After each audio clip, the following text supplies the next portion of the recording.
A paz do Senhor Jesus Cristo seja com todos vocês. Irmãos, hoje eu quero trazer uma mensagem aqui para vocês com a ajuda do Espírito Santo, falando a respeito de Maria, a mãe de nosso Senhor Jesus Cristo. Porque se por um lado ela é idolatrada, por outro lado ela é até mesmo esquecida.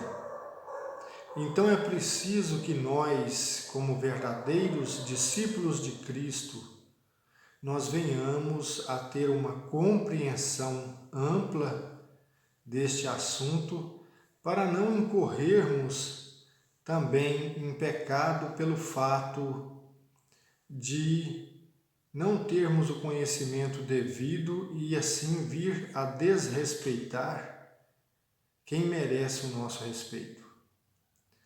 Porque, irmãos, nós vemos aí o catolicismo com as suas tradições, os seus dogmas, eles ensinam que Maria deve ser venerada e com isso ela é idolatrada.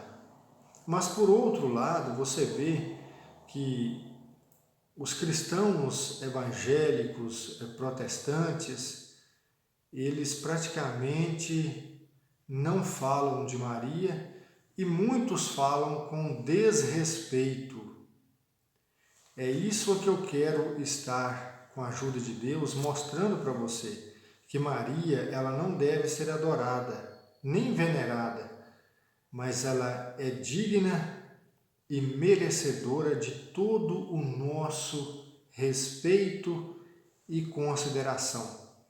Então, o que eu tenho visto por parte de muitos cristãos evangélicos desprovidos de conhecimento, fanáticos religiosos que têm partido por seita, por denominação e não conhecem a verdade.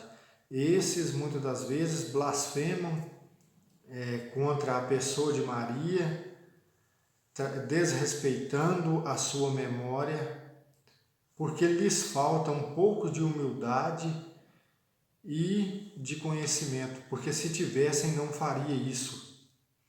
Então eu convido você a abrir aí a sua Bíblia no Evangelho de nosso Senhor Jesus Cristo, segundo escreveu Lucas. E aqui eu quero estar mostrando para você que Maria, ela não deve ser venerada nem idolatrada, mas ela deu um testemunho excelente de serva obediente do Senhor, e isso nós temos que reconhecer.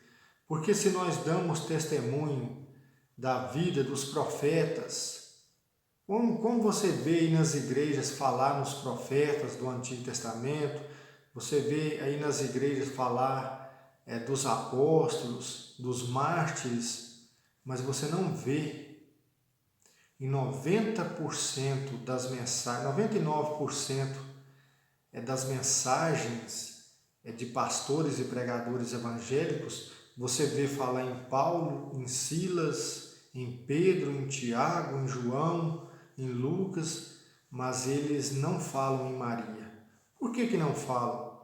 Ela tem um testemunho a ser observado. E isso não é idolatria, isso não é pecado. Isso simplesmente é algo proveitoso para a Igreja de Deus. Então nós vamos ver aqui em Lucas capítulo 1, o verso 28, que diz assim: entrando onde ela estava, disse-lhe o anjo, alegra-te, cheia de graça, o Senhor está contigo. Veja que quando o anjo Gabriel ele entra ali onde Maria estava, ele sauda Maria e diz: alegra-te, ó favorecida ou cheia de graça, como nessa tradução aqui da Bíblia de Jerusalém, mas em outras Bíblias que trazem uma tradução melhor vai dizer: ó favorecida. E o que isso significa para o nosso entendimento aqui? Que Maria, ela foi cheia do favor de Deus. Porque qual é o significado para graça? Graça é um favor imerecido. Então veja que quando Maria recebe aqui no 6º mês a visita do anjo Gabriel para anunciar a ela que ela ia conceber, que o que ia ser gerado nela era do Altíssimo e que o Espírito de Deus iria cobrir ela e através dela iria nascer Jesus, o Emanuel, o Salvador. Então o anjo diz: alegra-te, ó favorecida, ó cheia de graça. Ou seja, o que o anjo está dizendo para ela? Você recebeu o favor de Deus em sua vida, você está cheia do favor de Deus, deste favor imerecido. Ela não recebe isto porque ela merecia. É graça, graça é favor imerecido. E aqui no verso 30 diz assim: o anjo, porém, acrescentou: não temas, Maria, encontraste graça junto de Deus. Veja novamente, você encontrou favor junto de Deus. Então Maria foi uma mulher que encontrou favor junto de Deus. E Deus a encheu de favor imerecido, encheu de graça. Verso 38 diz assim: disse então Maria: eu sou a serva do Senhor, faça-se em mim segundo a tua palavra. E o anjo a deixou. Veja que exemplo maravilhoso que nós podemos observar aqui da conduta de Maria. Após ela receber a visita do anjo, ela diz assim: eis aqui a serva do Senhor, seja feito conforme a tua palavra. Ou seja, ela se submeteu sem duvidar que aquilo que o anjo tinha falado para ela era de Deus e iria acontecer. Mesmo ela sendo virgem, mesmo ela ainda não ter tido relação com homem algum, ela creu naquilo que o anjo anunciou, que ela ia ficar grávida, que ela ia dar à luz o Filho de Deus. Então veja que exemplo de obediência e de submissão que Maria ela dá aqui. Ou seja, se as mulheres observarem este exemplo, veja como seria maravilhoso, tanto na igreja, quanto na vida também conjugal. Um exemplo aqui de mulher obediente, mulher serva do Senhor, submissa à palavra do Senhor, à vontade do Senhor Deus. E vamos prosseguir aqui, verso 46 ao 49. Maria então disse: a minha alma engrandece o Senhor, e meu espírito exulta em Deus, meu Salvador, porque olhou para a humilhação de sua serva. Sim, doravante as gerações todas me chamarão de bem-aventurada, pois o Todo-Poderoso fez grandes coisas em meu favor, e seu nome é santo. Veja, aqui no cântico de Maria, após ela ir visitar Isabel, então você observa que ela louva ao Senhor, e ela diz: a minha alma engrandece o meu Deus, o meu espírito exulta em Deus, o meu Salvador, porque olhou para a humilhação da sua serva. Então ela reconhece que ela era pecadora e que ela é totalmente dependente da graça de Deus. Veja que ela diz aqui no verso 48, porque olhou para a humilhação de sua serva. Por que Maria fala isso? Qual era a humilhação que ela se refere aqui? É porque ela se reconhece pecadora. Porque o pecado ele trouxe humilhação para a humanidade. Então, quando ela vê a grandeza, ela percebe isso pelo Espírito Santo, a grandeza daquilo que Deus está para realizar, ela entende.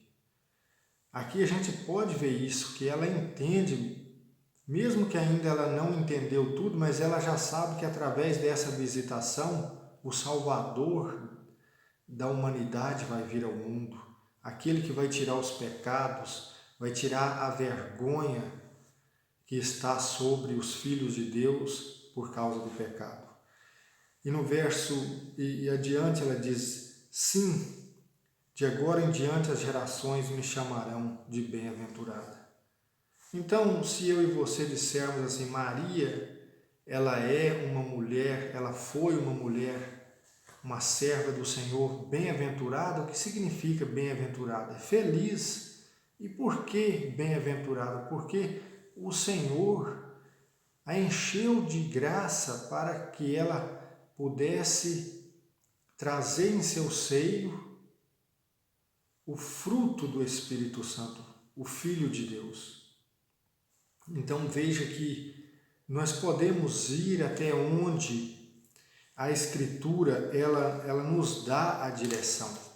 O problema da religião, como eu disse no começo, é que, por um lado, o catolicismo exagerou e Maria é idolatrada como mediadora. A Bíblia, em momento algum, a revelação de Deus coloca Maria como mediadora, como advogada.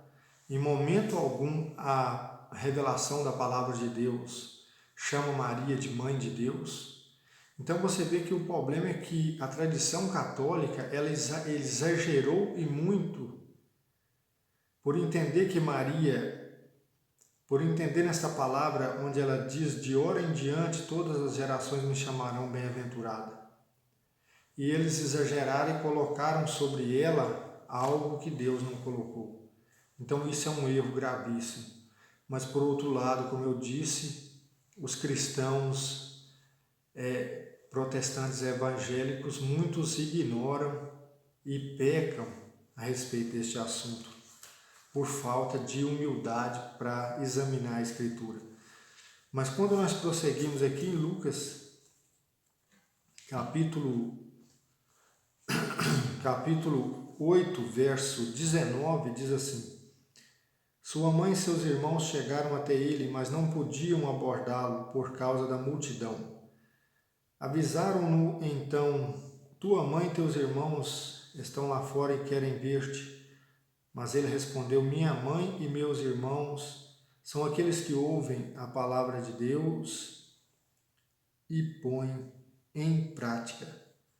O que nós podemos entender aqui?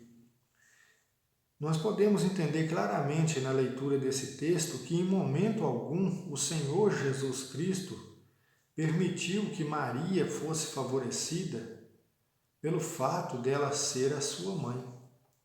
E com isso ele já estava prevenindo o quê? A idolatria, porque ele sabia o que aconteceria no futuro. Mas ele já, neste tempo, ele não permite que pelo simples fato de Maria ser sua mãe, ela pudesse ser favorecida e por esse motivo entrar na presença dele. Então ele diz, sua mãe e seus irmãos estão ali fora. O que eles pensaram? A mãe dele está ali, ele vai chamar ela para aqui, porque é mãe dele, não pelo tanto o fato de ser irmãos, mas também por ser um familiar, né? Mas você observa que Cristo, ele já corta isso logo de uma vez e diz assim, não, minha mãe e meus irmãos é quem ouve a palavra de Deus e coloca em prática. É o que nós vemos também aqui em Lucas capítulo 11, no verso 27, que diz assim, enquanto Jesus falava, certa mulher levantou a voz do meio da multidão e disse-lhe, bem-aventurado as entranhas que te trouxeram e os seios que te amamentaram. Ele, porém, respondeu, bem-aventurado antes os que ouvem a palavra de Deus e a praticam. Veja novamente a revelação da palavra de Deus. O Senhor Jesus estava ali, então levanta uma pessoa da multidão e diz, Ah, bem-aventurado, feliz aquela que te trouxe no seio, que te amamentou. Veja, isso já era um manifesto de veneração e de idolatria, consequentemente. Mas o Senhor Jesus logo corta todo vestígio de veneração a Maria, para prevenir a ela.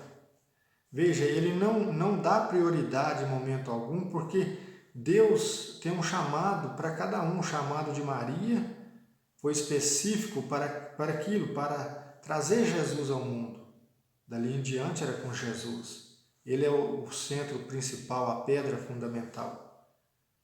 Então o Senhor Jesus ele diz, não, bem-aventurado é os que ouvem a palavra de Deus e praticam.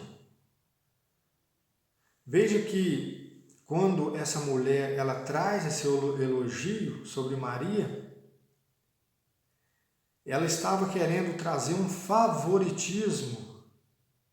Nossa, Maria, a mulher que te trouxe, que te amamentou, ela é bem-aventurada. Mas observe que o que o Senhor Jesus está fazendo aqui não é proibindo as pessoas de chamar Maria de bem-aventurada, mas prevenindo o quê? A veneração, a idolatria. Então ele diz, não, bem-aventurado é quem ouve e pratica a palavra de Deus. E quando nós prosseguimos, irmãos, nós vamos aqui para o texto de João, capítulo 2, verso 3 a 5, que é um texto muito usado aí pela religião para poder trazer sobre Maria uma função que não é a dela, a função de mediadora e intercessora. João capítulo 2, verso 3 a 5, que diz assim: Ora, não havia mais vinho, pois o vinho do casamento havia acabado. Então a mãe de Jesus lhe disse: Ele não tem mais vinho? Respondeu-lhe Jesus: Que queres de mim, mulher? A minha hora ainda não chegou. E sua mãe disse aos serventes: Fazei tudo o que ele vos disser. Então veja como esse texto, essa revelação aqui da palavra, esse texto é claro. O vinho tinha acabado. Os serventes, eles vão até Maria, por quê?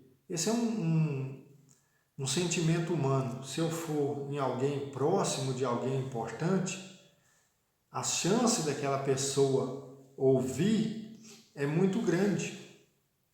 Vou dar aqui um exemplo. Se alguém precisa de uma coisa comigo, mas essa pessoa não tem muito conhecimento comigo, aí ele vai na minha mãe e fala assim: fala para o Abimael fazer isso e isso para mim. E qual é o intuito dessa pessoa? Que eu, para agradar minha mãe, eu vou e faço aquilo, mesmo que eu não tenha assim uma boa relação com aquela outra pessoa. Então foi isso que eles fizeram aqui. Os serventes pensaram: nós vamos até Maria e pedimos a ela para falar com Jesus que o vinho acabou. Então aí eles pensaram, certamente ele, para agradar a sua mãe, ele vai fazer alguma coisa. Mas quando Maria chega e fala para Jesus, ele diz: mulher, o que eu tenho contigo? A minha hora ainda não chegou. O que o Senhor Jesus está dizendo aqui?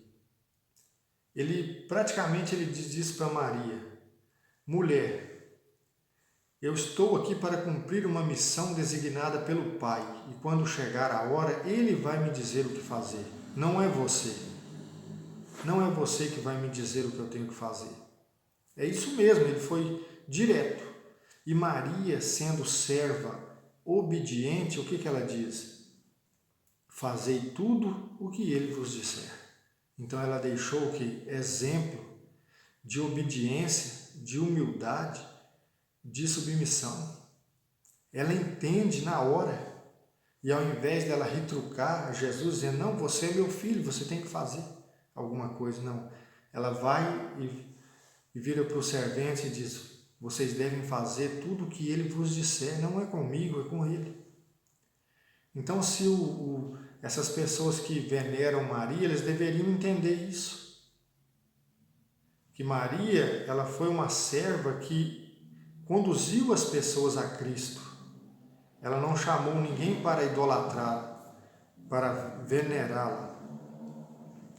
E quando nós abrimos aqui, irmãos, a palavra de Deus em Marcos, capítulo 3, verso 20, diz assim: E voltou para casa, e de novo a multidão se apinhou de tal modo que eles não podiam se alimentar. E quando os seus familiares, é claro, tomaram conhecimento disso, saíram para detê-lo porque diziam: enlouqueceu. Veja que quando você lê aqui o verso 31 ao 35 de Marcos, você vê que quando se refere aqui no verso 21, e quando os seus, é a mãe de Jesus e os seus irmãos, que é o que diz aqui no verso 31, chegaram então sua mãe e seus irmãos ficando do lado de fora. Veja que a multidão estava se juntando tanto que a mãe de Jesus e os irmãos de Jesus pensaram que ele tinha enlouquecido. Então veja que esse texto está mostrando para nós o quê? Que Maria era um ser humano como outro qualquer. Mesmo ela tendo recebido o favor de Deus em sua vida, sendo cheia do favor de Deus, ela cometia erros. Porque nessa passagem aqui a palavra está mostrando que ela e os seus irmãos saíram para deter Jesus porque pensaram que ele tinha enlouquecido. Então veja como a Escritura ela nos orienta, nos mostra a realidade, mas não deixa vestígios para veneração ou idolatria ou qualquer outra coisa. E aqui em Atos capítulo 1, verso 14, nós vemos que Maria era uma mulher de oração.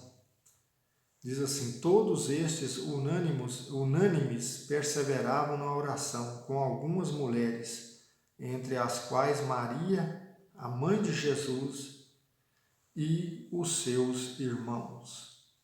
Então veja que Maria, a mãe de Jesus, além de ser uma serva obediente, submissa ao Senhor, era uma mulher de oração. A palavra de Deus diz que Maria via todos os acontecimentos ali que aconteciam com Jesus e ela guardava tudo em seu coração, porque ela sabia que Deus tinha um propósito específico. E, irmãos, quanto ao fato de chamarmos Maria de nossa mãe, a palavra de Deus, ela não, em momento nenhum, os apóstolos, eles se referiram a Maria dessa forma. Eu creio que até mesmo para prevenir essa questão da idolatria por parte de irmãos e irmãs menos esclarecidos.